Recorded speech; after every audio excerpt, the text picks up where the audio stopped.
우리는 지난주에 이스마엘이 이삭을 놀리는 그런 피할 수 없는 갈등 속에서조차도 은혜를 만나게 하시는 그 하나님을 보게 되었습니다. 비록 이스마엘과 하갈을 쫓아내야만 하는 그런 가족의 그런 아픔과 절망을 겪을 수밖에 없는 그런 상황 속에서도 하나님께서는 그 아픔과 절망을 아브라함과 사라의 그런 실수에 대한 징계의 목적이 아니라 더 큰 그 은혜를 만나게 하시기 위한, 그리고 더 큰 믿음의 사람으로 세우시기 위한 그런 축복의 도구로 사용하고 계심을 보게 됩니다. 또한 약속의 자손이 아닌 이스마엘, 그리고 이방 애굽 여인인 하갈에게도 은혜를 베풀어 주시는 그 은혜의 한계가 없으신 하나님을 우리는 보게 되었죠. 우리의 삶에도 동일하게 피할 수 없는 그런 갈등들이 있는데, 그 갈등을 해결하시기 위해서 때로는 많은 것들을 내려놓게 하십니다. 그리고 때로는 절망과 고통의 순간에 머물게 하실 때도 있습니다. 하지만 분명한 것은 그러한 갈등의 모든 과정을 통해서 더 큰 은혜를 만나게 하시는 그 하나님을 우리가 바라볼 수 있다는 사실이지요. 오늘 본문의 말씀은 아브라함과 아비멜렉의 화친조약을 맺는 그런 장면입니다. 그런데 이 화친조약이 이루어지는 과정이 조금 어색합니다. 그 이유는 보통 약자가 강자를 찾아가서 화친을 맺는 것이 상식인데, 그런데 오늘 이 본문의 상황은 정반대의 상황이기 때문이죠. 일단 이 아비멜렉 입장에서 보면 이 아브라함은 타지에서 온 이방인입니다. 그리고 이 아브라함이 머물고 있는 이 땅은 아브라함의 소유가 아니라 바로 아비멜렉의 소유였죠. 그리고 아브라함이 그 당시에 족장이라는 그런 위치에 있었을지라도 아비멜렉이라고 하는 이 왕이라는 지위와 비교한다고 한다면 사실 하늘과 땅 차이죠. 그렇다면 누가 먼저 화친을 맺자고 해야 자연스러울까요? 바로 아브라함이 아비멜렉을 이렇게 찾아가서 화친을 맺읍시다, 좀 잘 지내봅시다, 이렇게 제안을 해야지 그것이 자연스러운 전개지요. 그런데 오늘 본문을 보면 반대 상황이 펼쳐집니다. 22절, 23절 말씀입니다. 그때에 아비멜렉과 그 군대 장관 비골이 아브라함에게 말하여 이르되 내가 무슨 일을 하든지 하나님이 너와 함께 계시도다. 그런즉 너는 나와 내 아들과 내 손자에게 거짓되이 행하지 아니하기를 이제 여기서 하나님을 가리켜 내게 맹세하라. 내가 내게 후대한 대로 너도 나와 내가 머무는 이 땅에 행할 것이니라. 누가 먼저 화친을 맺자고 제안하고 있습니까? 바로 아비멜렉과 그의 군대 장관 비골입니다. 아브라함이 아비멜렉을 찾아간 것이 아니라 아비멜렉이 아브라함을 찾아왔습니다. 어떻게 이런 일이 벌어졌을까요? 그것은 바로 22절에 이 아비멜렉과 비골의 고백을 통해서 우리는 알 수가 있습니다. 이 아비멜렉과 비골은 어떻게 고백합니까? 내가 무슨 일을 하든지 하나님이 너와 함께 계시도다. 아멘. 우리의 삶에도 우리 주위에 있는 믿지 않는 많은 이들의 입술로 하여금 내가 무슨 일을 하든지 하나님이 너와 함께 계시도다, 이 고백이 울려 퍼질 수 있는 그런 은혜가 있게 되기를 축복합니다. 이 아비멜렉과 비골의 고백을 통해서 아브라함의 삶이 하나님이 함께 하시는, 그리고 하나님을 드러내는 그런 증인의 삶으로 나타나고 있음을 우리는 보게 되는데요. 하지만 이 하나님이 아브라함과 함께 하신다는, 그리고 하나님을 드러내는 그런 삶의 열매를 맺기까지 아브라함은 어떤 모습이었습니까? 정말 하나님 말씀에 완벽하게 순종하고, 그리고 어떠한 상황에서도 그 믿음을 놓지 않고 또 결단하고 또 믿음을 선택하는 그런 믿음의 모습으로 보여졌습니까? 그렇지는 않았죠.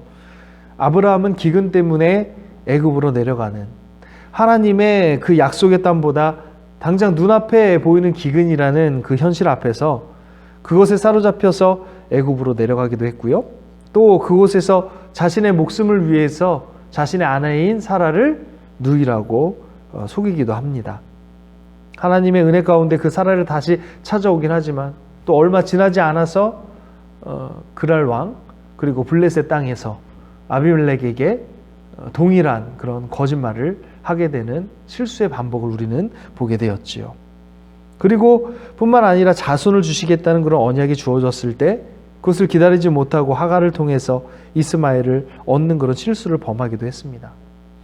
그럼에도 끝까지 이삭에 대한 그런 약속의 말씀을 주시는 그런 하나님 앞에서 웃기까지 하죠. 이렇게 실수투성이고 또 믿음이 온전치 못한 이 아브라함을 하나님께서는 찾아와 주셔서 다시 약속의 말씀으로 힘을 주셨고 또 믿음으로 일어설 수 있도록 함께 해 주셨습니다. 그 하나님이 저와 여러분들의 하나님이신 줄 믿습니다. 그렇습니다. 하나님을 드러내는 삶이란 우리가 완벽한 믿음의 사람이 될 때 그러한 열매를 맺는 게 아니에요.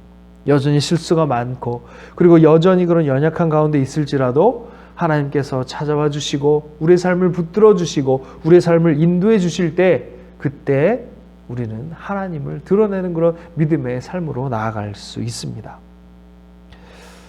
이 말씀이 사실은 늘 믿음이 부족하고 또 연약한 우리에게 얼마나 힘과 또 위로가 되는지 모릅니다. 아브라함과 함께 해주셨던 그 하나님은 이삭과도 함께 해주셨다고 이렇게 말씀합니다. 창세기 26장 28절인데요. 그들이 이르되 여호와께서 너와 함께 계심을 우리가 분명히 보았으므로 우리의 사이 곧 우리와 너 사이에 맹세하여 너와 계약을 맺으리라 말하였노라. 또한 야곱과도 함께 하셨습니다. 창세기 30장 27절인데요. 라반이 그에게 이르되 여호와께서 너로 말미암아 내게 복 주신 줄을 내가 깨달았노니. 그리고 요셉과도 함께 하셨습니다. 창세기 39장 3절인데요. 그의 주인이 여호와께서 그와 함께 하심을 보며 또 여호와께서 그의 범사에 형통하게 하심을 보았더라. 그리고 우리와도 함께 하십니다. 마태복음 28장 20절 하반부에 이렇게 말씀하고 있죠. 볼지어다 내가 세상 끝날까지 너희와 항상 함께 있으리라 하시니라. 아멘. 하나님께서는 이제는 우리의 삶을 통해서 그 하나님을 드러내기를 원하십니다. 우리가 하나님의 그 증인으로서의 삶을 살기를 원하시고 또 그러한 믿음의 삶으로 우리를 초청하고 계십니다. 아브라함은 블레셋이라는 이 이방의 땅 항복판에서 하나님이 함께 하신다는 그런 증인으로서의 삶의 열매를 맺어가고 있는 것을 우리가 보게 되는데요. 우리 역시 하나님을 드러내는 그런 증인의 삶을 살아갈 사명이 있습니다. 어떻게 우리가 그렇게 하나님을 드러내는 믿음의 삶을 살아갈 수 있을까요? 22절의 말씀을 다시 한번 보겠습니다. 그때의 아비멜렉과 그 군대 장관 비골이 아브라함에게 말하여 이르되 내가 무슨 일을 하든지 하나님이 너와 함께 계시도다. 이 첫 단어가 그때에 이렇게 시작하고 있습니다. 어찌 보면 우리가 그저 쉽게 지나칠 수 있는 그런 단어일 수 있는데요. 하지만 여기서 말하는 그때, 이때는 언제입니까? 바로 이 아비멜렉과 군대 장관 비골이 아브라함과 함께 하시는, 그리고 아브라함을 통해 드러난 그런 하나님을 고백하는 바로 그때입니다. 우리는 어떤 기도의 능력이나 영적인 그런 능력을 통해서 나타나는 기적 같은 그런 사건들만이 하나님을 드러낼 수 있다고 생각합니다. 하지만 그런 기적 같은 일들만으로 하나님을 드러내시지는 않으십니다. 예를 들어서 하나님의 영광이 드러나는 그런 타이밍을 우리가 생각을 해볼 때 아브라함이 겪었던 일들 가운데 한번 생각을 해봅시다. 어떤 일이 있을까요? 최근의 일들을 우리가 보게 된다고 한다면 이 아비멜렉의 꿈에 나타나셔서 하나님께서 이제 사라를 돌려보낼 것을 말씀하시는 그런 사건을 우리가 보게 되었죠. 근데 그때 어떻습니까? 그때 아비멜렉이 고백을 했습니까? 그때 고백하진 않았어요.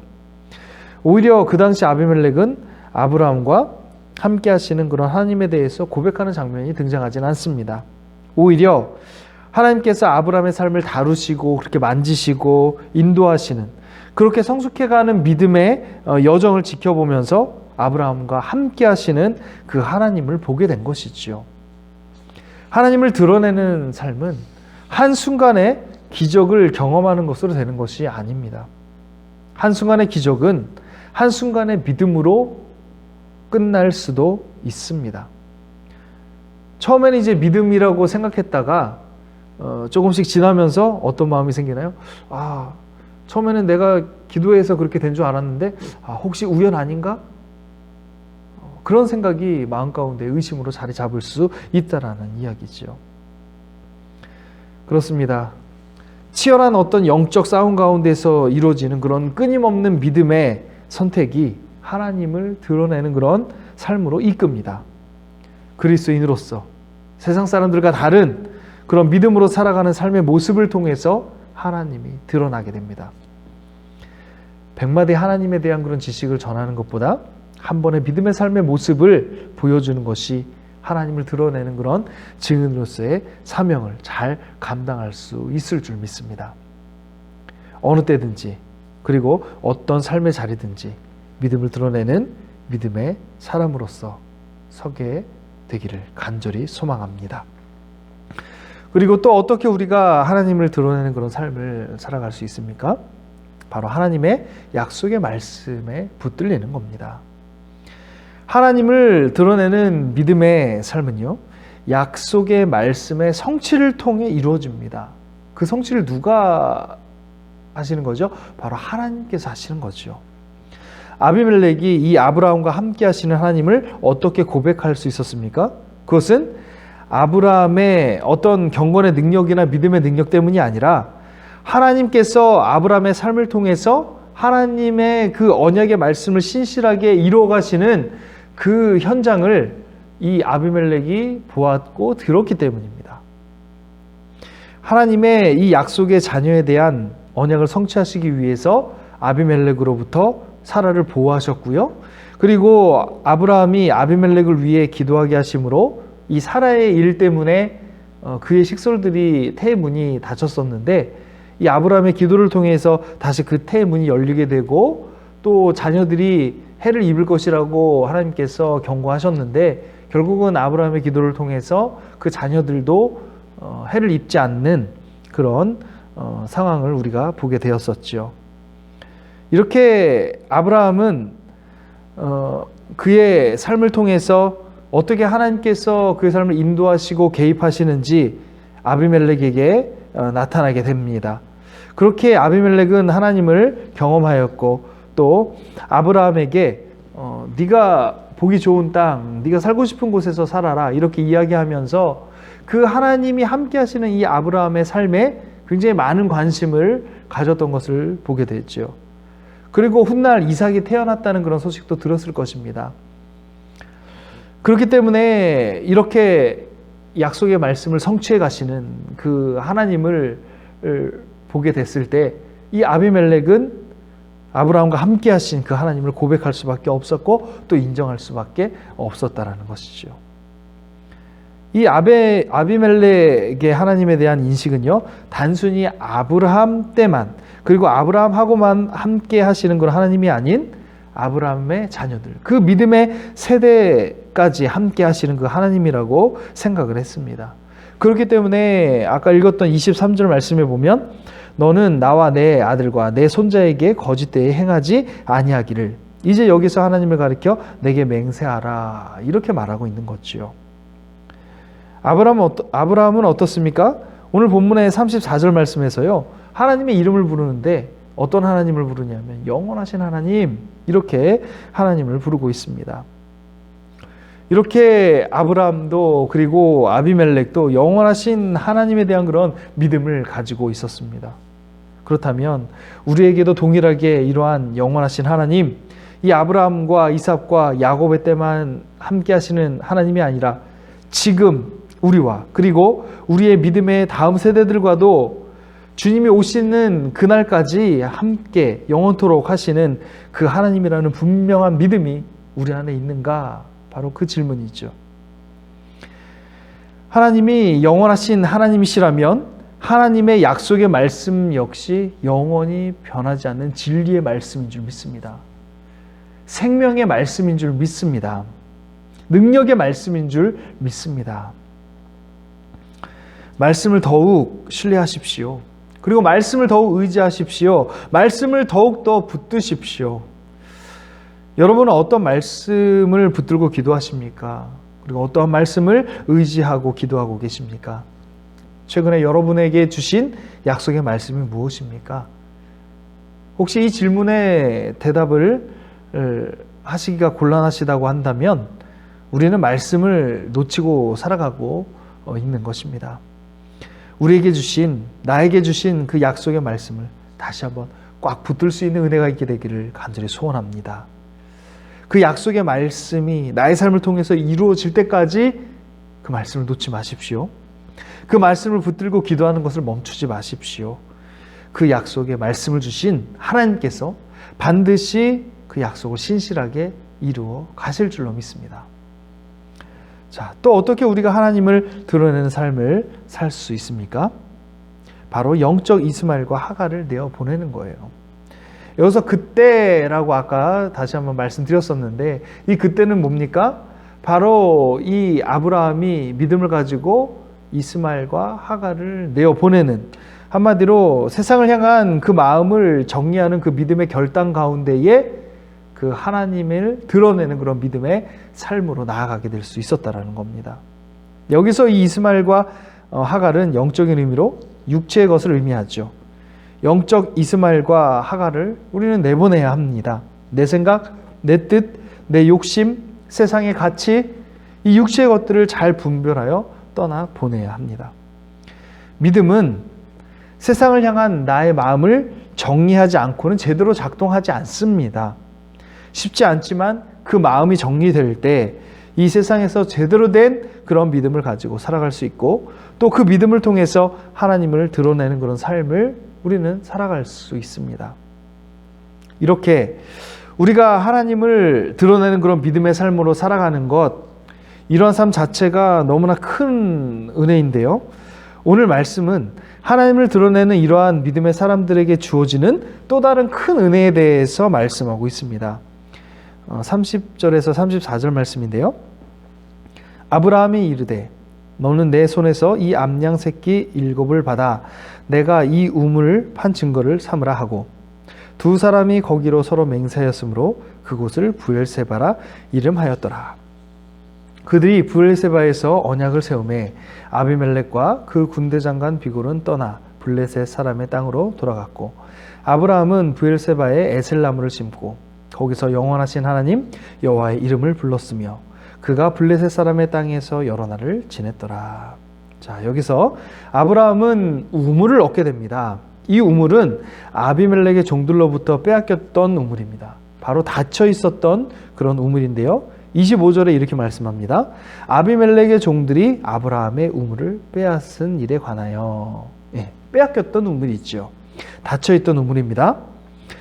그런데 우리가 생각을 해보면 이 황량한 팔레스타인 남부 이 광야 지역에서 이 우물은 무엇을 의미하겠습니까? 바로 생명입니다. 우물은 곧 생명과 직결됩니다. 그런데 오늘 이 브엘세바에서 언약을 맺는 것을 통해서 아브라함은 그 우물의 주인이 됩니다. 그 우물 이름이 바로 브엘세바이죠. 우물이라는 그런 브엘이라는 단어와 그 다음에 이제 7, 그리고 맹세라는 뜻을 가진 샤바, 세바라는 단어를 합쳐서 브엘세바 이렇게 이야기하고 있는데, 이 우물을 영적인 의미로 해석을 해보면 하나님이 주시는 그런 충만한 생명력이 이 아브라함에게 주어졌다라는 것입니다. 그리고 이 아브라함이 하나님의 이름을 아까 뭐라고 불렀다 그랬죠? 영원하신 하나님, 엘 올람 이렇게 이야기하고 있는데, 이전 이제 개역 한글 성경을 보면 영생하시는 하나님 이렇게 표현하고 있어요. 영생하시는 하나님. 바로 이 영생하시는 하나님께서 그 영원한 생명력을 지금 아브라함에게 공급해 주신다는 것을 의미합니다. 하나님은요, 우리에게 생명력 넘치는 삶으로 인도해 주시는 영원한, 그리고 영생하시는 그 하나님이십니다. 요한복음 4장 14절에 이렇게 말씀합니다. 내가 주는 물을 마시는 자는 영원히 목마르지 아니하리니 내가 주는 물은 그 속에서 영생하도록 솟아나는 샘물이 되리라. 아멘. 하나님께서 하나님을 드러내는 그런 믿음의 삶, 증인의 삶으로 살아갈 때 우리에게 마르지 않는 그 영원한 생명수를 얻게 하십니다. 이 생명수는 생명력, 성령의 충만함을 의미하는데요. 이 아브라함이 누렸던 이 브엘세바의 그 은혜가 우리에게도 동일하게 부어지게 되기를 간절히 소원합니다. 말씀을 마무리를 합니다. 우리는 실수투성이고 또 믿음도 부족하고 연약할 때가 많이 있습니다. 하지만 그런 우리의 삶에도 주님이 붙으셔서 일하시면 하나님을 드러내는 믿음의 삶이 시작됩니다. 내가 하나님의 일을 할 때가 아니라 하나님께서 나의 삶을 통해서 일하실 때 하나님이 드러나게 됩니다. 하나님을 드러내는 삶은 믿음이 있어 보이는 어떤 그런 순간의 모습이 아닌 하나님과 동행하는 믿음의 전 삶을 통해서 드러난다는 것을 우리는 기억해야 합니다. 교회에서만 또는 어떤 순간에서만 믿음의 모습이 아니라 삶의 어느 자리든지 또 어느 때든지 믿음의 사람으로 살아갈 수 있게 되기를 간절히 축복합니다. 또한 하나님의 영원히 변치 않는 말씀, 그 생명의 말씀, 그 능력의 말씀을 붙드십시오. 그 말씀을 의지하여 기도하시고 나의 삶을 통해서 그 말씀을 이루실 그 하나님을 기대하십시오. 그리고 영적인 이스마엘과 하갈, 그 육신적인 삶을 떠나보내고 영적인 삶을 살기로 결단하시기 바랍니다. 그러한 믿음의 삶이 이 땅 가운데서 하나님을 드러낼 뿐만이 아니라 영생하시는 그 하나님이 부어주시는 생명력으로 넘치는 삶, 성령으로 충만한 삶으로 인도함 받을 줄로 믿습니다. 여러분의 삶의 자리마다 하나님이 드러나며 또 아브라함이 얻게 된 이 브엘세바 생명력 넘치는 은혜, 성령 충만함의 은혜를 누리는 저와 여러분들 될 수 있게 되기를 간절히 축복합니다. 기도하겠습니다. 하나님, 우리는 여전히 연약합니다. 그리고 우리는 여전히 부족합니다. 여전히 믿음도 없습니다. 하지만 그럼에도 불구하고 주님께서 우리의 삶에 찾아오셔서 우리를 붙드시고 또 우리를 통해 일하신다고 한다면 그런 우리의 연약한 가운데서도 하나님을 드러낼 수 있는 믿음의 삶으로 나아가게 될 줄 믿습니다. 하나님, 내가 하나님의 일을 해서 영광 올려드리려는 그런 교만의 자리가 아니라 하나님께서 나의 삶을 통해 일하실 수 있도록 나를 내어드리는 겸손한 삶의 모습으로 나가게 도와 주옵소서. 하나님을 드러내는 그런 믿음의 삶이 우리의 삶을 통해서 아름답게 나타나게 하시고 그러한 삶이 일순간의 믿음이 아닌 날마다 하나님과 동행하며 날마다 믿음으로 결단하는 믿음의 전 삶을 통해서 드러나게 하시고 또한 하나님의 영원히 변치 않는 그 말씀, 생명의 말씀, 능력의 말씀을 붙들게 하시고 그 말씀을 의지하며 기도하게 하시고 또 나의 삶을 통해 반드시 그 말씀을 이루어 가실 하나님을 바라보게 하여 주옵소서. 우리의 삶에 내어 쫓아야 하는 그런 영적인 이스마엘과 하갈이 있습니다. 우리의 삶의 그런 육신적인 모습들을 떠나보내고 영적인 삶을 살기로 날마다 결단하는 그런 은혜가 있게 도와 주시옵소서. 그렇게 우리가 믿음으로 살아갈 때에 하나님께서 우리의 삶을 붙드셔서 영생하시는 그 하나님이 부어주시는 놀라운 그 생명력 넘치는 삶, 성령으로 충만한 삶으로 우리의 삶이 인도함을 받을 것을 믿습니다. 하나님 함께하여 주옵소서. 한 주간도 주님과 동행하는 믿음의 삶으로 이끌어 주실 것을 믿사오며 사랑이 많으신 예수님의 이름으로 간절히 기도드립니다. 아멘.